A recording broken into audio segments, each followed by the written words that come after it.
साल था 526 ईस्वी। भारत का उत्तर भाग गुप्त साम्राज्य की कमजोरी से जूझ रहा था। सम्राट स्कंदगुप्त के बाद गुप्तों की ताकत ढलान पर थी और इसी बीच उत्तर पश्चिम से हुआ सबसे क्रूर हमला हूणों का हमला। हूण वो आक्रांता जो मध्य एशिया को रौंदते हुए भारत तक पहुंच चुके थे। उनके नेता मिहिरकुल को इतिहास के सबसे निर्दयी शासकों में गिना जाता है। कहा जाता है उसने बौद्ध भिक्षुओं की हत्याएं की, हजारों मंदिर तोड़े और पूरे क्षेत्र में आतंक फैला दिया। दिल्ली से लेकर मथुरा तक हूणों का खौफ था। गुप्त शासक लाचार थे, पर तभी उठे एक वीर राजा यशोधर्मन। उज्जैन के मालवा क्षेत्र का यह राजा न तो बहुत प्रसिद्ध था और न ही उसके पास कोई विशाल साम्राज्य था, लेकिन हिम्मत वो इतनी थी कि उसने हूणों को चुनौती दे डाली। यशोधर्मन ने एक रणनीति बनाई। उसने सोन नदी के किनारे अपनी सेना तैनात की। सामने थी हूणों की विशाल सेना जो मथुरा से बढ़ती हुई मालवा तक आ चुकी थी। और फिर हुआ एक ऐतिहासिक युद्ध। इस युद्ध में यशोधर्मन की सेना ने मिहिरकुल को ऐसा धूल चटाया कि उसके सेनापति भी भाग खड़े हुए। खुद मिहिरकुल को भागकर मध्य एशिया लौटना पड़ा। इतिहास कहता है यशोधर्मन ने न सिर्फ मिहिरकुल को हराया, बल्कि उसके बाद भारत के 18 राजाओं को भी अधीन किया। इस विजय के स्मारक स्वरूप मध्य प्रदेश के मंदसौर में दो विशाल स्तंभ आज भी खड़े हैं, जिन्हें यशोधर्मन ने खुद बनवाया। इन स्तंभों पर प्राचीन संस्कृत में खुदा है। इस विजयी राजा ने उत्तर से लेकर दक्षिण तक राजाओं को झुकने पर मजबूर कर दिया। लेकिन सवाल ये उठता है, इतना बड़ा योद्धा इतिहास की किताबों में क्यों नहीं है?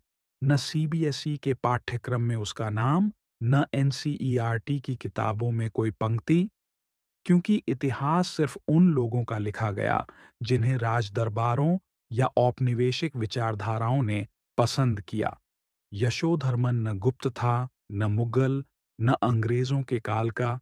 वो एक स्वतंत्र योद्धा था जिसने बिना बड़े नाम या समर्थन के भारत की धरती की रक्षा की। और शायद इसलिए उसकी कहानी गुमनाम कर दी गई। पर आज हम उसका नाम फिर से बुलंद कर रहे हैं।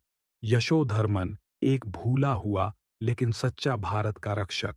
नमस्कार साथियों, आज हम बात करेंगे एक ऐसे संगठन की जिसके बारे में न किताबों में जिक्र है, न पाठ्यक्रमों में कोई अध्याय, लेकिन ये वो संगठन था जिसने भारत की सीमाओं की रक्षा की, जासूसी की एक ऐसी प्रणाली विकसित की जो आज के रॉ, सीआईए और मोसाड से भी पहले अस्तित्व में थी। नाम था नाडा। चोल साम्राज्य, दक्षिण भारत का वो शाही वंश जिसने 850 ईस्वी से लेकर 13वीं सदी तक श्रीलंका, मालदीव और इंडोनेशिया तक अपने झंडे गाड़ दिए। चोलों की नौसेना इतनी शक्तिशाली थी कि उसे समुद्र की गूंज कहा जाता था। लेकिन उनके समुद्री साम्राज्य को सुरक्षित रखने के लिए सिर्फ तलवारें और जहाज नहीं, बल्कि एक गुप्त जासूसी संगठन की जरूरत थी। और यहीं से जन्म हुआ नाडा का। नाडा के सदस्य वो लोग थे जो आम जनता में मिल जाते थे, व्यापारी, तीर्थयात्री, कवि, संगीतकार। लेकिन उनका असली काम था दुश्मन देशों की अंदरूनी जानकारी लाना।